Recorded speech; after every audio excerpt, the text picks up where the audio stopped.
कंडियारो मां ख़बर ॾींदा हलो त कंडियारो भरिसां ॻोठ अलाए रखियो कलोड़ा जे रहवासियुनि पारां बासरनि जी ज़्यादतियुनि ख़िलाफ़ नेशनल प्रेस क्लब अॻियां एहतिजाजी मुज़ाहिरो कयो वियो। उन मौक़े ते मुनवर अली, अब्दुल कादिर, अब्दुल रहीम, महराम अली ऐं ॿियनि जो चवणु हो त कचे में संदन ज़मीन ते कब्ज़ो कयो वियो। उहे बासर बगा कलोड़ो ऐं शफन जुणेजो ऐं ॿियनि असांजे घरनि जे तरफ़ हथियार बंद विहारे छॾिया आहिनि। हू घरनि खां ॿाहिरि नथा निकिरी सघनि। हिननि जो चवणु हो त बासरनि असांजे हमरा रमज़ान कलोड़ो खे गोलियूं हणाए ज़ख़्मी कयो वियो। हद जे बिखरी पुलिस बासरनि जी वंगारू बणियल आहे। हिन वक़्तु असांजा बच्चा बुख ते मरी रहिया आहिनि। बासर असांजे घरनि ते फायरिंग कराए रहिया आहिनि। हू ज़बरदस्ती घर खाली कराइण चाहिनि था। पुलिस असांजी मदद नथी करे। हिननि मुतालबो कयो त बासरनि ख़िलाफ़ कदम खयो वञे। Soomro wallpapers and PVC panel shop 3D wallpapers की वसी रेंज जो आपके घर को बनाए आपके ख्वाबों की तरह खूबसूरत। बेहतरीन क्वालिटी के वॉलपेपर्स और सीलिंग्स बेहतरीन कलर्स और डिजाइन्स में दस्तयाब हैं।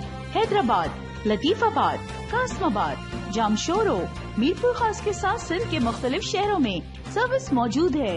हर किस्म के 3D वॉलपेपर्स और सीलिंग्स लगवाने के लिए अभी राब्ता करें। कॉन्टैक्ट रांझन अली सोमरो। व्हाट्सएप 0333370786 03333702 तालिब हुसैन 0317131090।